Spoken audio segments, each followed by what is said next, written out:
Bonjour à tous et bienvenue sur la chaîne des hypersensibles. J'espère que vous allez tous bien. Je vais sans doute bousculer votre monde intérieur aujourd'hui en vous révélant une vérité. Notre monde ressemble, pour chacun d'entre nous, à notre mère. Cette phrase m'a attiré l'attention lorsque j'ai vu une vidéo avec le professeur Dr Florine Kolchak, le génie avec qui j'ai fait d'ailleurs une interview très intéressante. Je vous laisserai le lien dans la barre d'infos si vous ne l'avez pas encore regardé. Le professeur Kolchak va plus loin et affirme que si l'enfant est inhibé et qu'il ne développe pas des compétences et des talents qui lui sont spécifiques, c'est à cause de la mère. Et ce n'est pas pour la culpabiliser, c'est pour comprendre que le potentiel de l'enfant ne s'active pas si la mère n'encourage pas l'enfant à le faire. Après avoir travaillé avec des centaines d'hypersensibles jusqu'ici, je peux le confirmer, le monde ressemble effectivement à notre mère. Mais voyons ça ensemble. Si vous ne vous êtes pas senti aimé par votre mère, vous allez être attiré vers des personnes qui vous montrent la même indifférence que votre maman, jusqu'à ce qu'on est apte à voir la vérité et à comprendre la leçon qui se trouve derrière ce vécu. Si votre mère ne vous a pas aimé, il vous sera très difficile de dépasser le blocage de l'argent aussi. Vous avez peut-être été toute votre vie sous-payé, jamais rémunéré à la hauteur de vos efforts, car vous avez développé la croyance que vous ne méritez pas l'argent, tout comme vous n'avez pas eu le droit à l'amour de votre maman. En d'autres termes, si nous croyons que nous n'avons aucune valeur, on s'arrange inconsciemment soit à ne jamais gagner assez, soit à repousser l'argent afin de nous en débarrasser le plus vite possible. C'est une problématique que j'ai rencontrée dans une séance hier ou avant-hier encore avec Stéphanie. Toujours inconsciemment, on cherchera la protection de quelqu'un d'autre capable de prendre en charge nos besoins car l'enfant en nous est toujours en attente que notre mère le fasse pour nous. Qui plus est, si vous n'avez pas eu l'amour de votre mère, même si vous êtes croyant, vous pouvez faire des prières, mais vous ne recevez peut-être jamais ce que vous souhaitez, car vous avez enregistré que si votre mère n'a pas été en mesure de vous aimer, Dieu qui est plus grand ne pourra jamais vous écouter, un peu comme si Dieu ne vous voyait même pas. Aussi, vous pourriez avoir fait de visualisation en utilisant la loi de l'attraction afin d'obtenir ce que vous souhaitez dans votre vie. Mais si vous n'avez pas été aimé par votre mère, vous vous sentez trop petit, vous ne pouvez pas croire que les lois universelles pourraient s'appliquer à vous. Ou alors, si votre mère de temps en temps vous faisait des petits cadeaux, vous pourriez réussir à obtenir avec vos visualisations uniquement les petites choses, mais les grands souhaits risquent de ne jamais se manifester. Ça pourrait expliquer bien des choses, n'est-ce pas? Si votre mère a été indifférente ou si elle a été sévère, critique ou violente, eh bien le monde aura la même image. Prenez le temps d'analyser la relation que vous avez eue avec votre mère. Par exemple, en pensant à elle, quelles sont les sensations que vous avez dans le corps? Car le corps vous dit toujours la vérité. Si en pensant à votre maman, vous sentez une pression dans la poitrine, un nœud dans la gorge ou une sensation désagréable au niveau de l'estomac, peut-être même qu'une douleur surgit quelque part dans le corps ou bien vous sentez que la colère remonte, c'est que vous n'avez pas ressenti une grande affection de sa part. Donc, de façon inconsciente, vous recréez un monde sans affection. La relation avec notre mère est la première et la plus importante relation de notre vie. Elle forme la base de notre compréhension de la sécurité, de l'amour et de la confiance. Dès les premiers jours de notre vie, le lien avec la mère joue un rôle crucial dans le développement de notre cerveau et de nos émotions. Il y a une théorie, celle de l'attachement développée par John Bowlby, qui souligne l'importance des premières relations dans le développement émotionnel et psychologique de l'enfant. Un attachement sécurisant avec la mère lui permet de développer une vision du monde comme étant un endroit sûr et prévisible.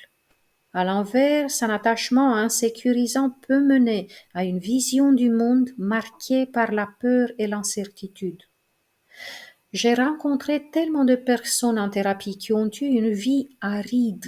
Il s'agit des hypersensibles qui ont eu une mère narcissique ou perverse narcissique. Il y a tellement de personnes qui me viennent à l'esprit et qui ont vécu des années et des années de torture psychologique ne sachant pas pourquoi. Presque aucun des domaines de leur vie n'était une réussite malgré leurs efforts. De plus, la manière dont une mère traite son enfant influence directement l'estime de soi de ce dernier. Si une mère est encourageante, aimante et soutenante, l'enfant apprend à se voir comme une personne digne et capable. Par contre, une mère critique ou distante, indifférente, peut engendrer des sentiments d'infériorité, d'inadéquation, d'inutilité chez l'enfant.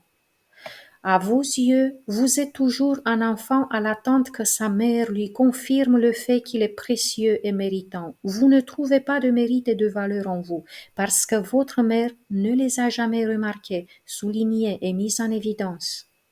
Il peut arriver aussi que la mère soit aimante, mais si elle était anxieuse, si elle avait des blessures psychologiques non traitées, ça vous a sans doute affecté vous aussi, car la manière dont une mère parle du monde et des autres influence l'enfant.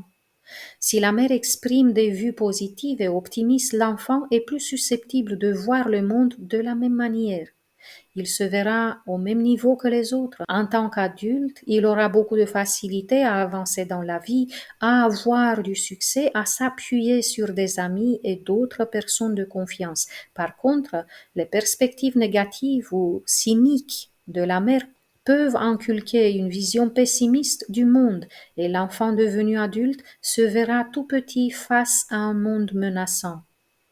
Malgré un passé difficile, dû à une relation froide ou conflictuelle avec votre mère, cette image d'un monde non accueillant, égoïste ou cruel peut être transformée. Grâce à la thérapie et à un travail en profondeur sur vous-même, vous pouvez arriver à construire une vision plus saine du monde, d'abord à l'intérieur de vous, car c'est là que le changement démarre, et ensuite à l'extérieur. Cela ne veut pas dire que le monde va changer, cela veut dire qu'en reconnaissant cette blessure et en réhabilitant votre être, vous allez attirer à vous des personnes qui sont plus douces, plus aimables, plus respectueuses, des gens qui sont dans le donner aussi et non pas que dans le recevoir. Il y a aussi des chances que des personnes que vous ayez connues par le passé changent aussi de comportement par rapport à vous, car même si elles ne peuvent pas expliquer le changement, elles vont sentir qu'elles ne peuvent plus vous traiter comme avant et qu'elles doivent vous montrer plus de considération. C'est surprenant dans un premier temps et tellement satisfaisant de ressentir que les autres font plus attention à leur comportement vis-à-vis de vous.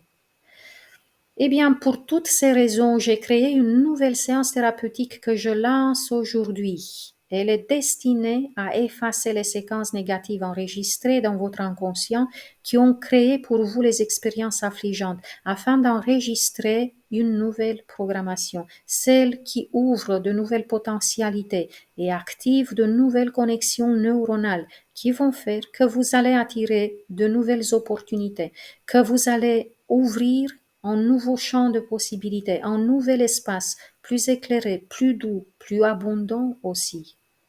Les gens ne vont plus vous faire peur, vous n'allez plus avoir envie de vous cacher ou d'être transparent face à eux.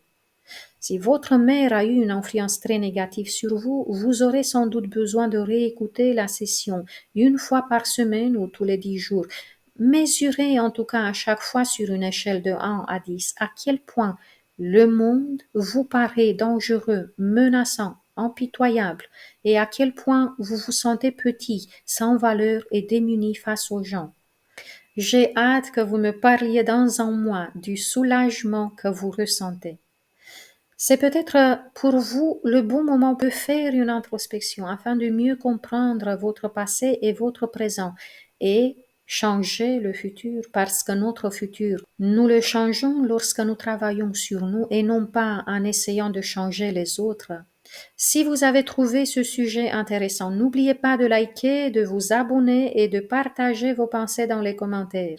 C'était Claudia Stéphane, hypnopraticienne spécialisée dans la thérapie pour les hypersensibles et les surdoués. Merci à tous d'avoir partagé ce moment avec moi. Jusqu'à la prochaine fois, je vous embrasse tous très fort. Prenez bien soin de vous.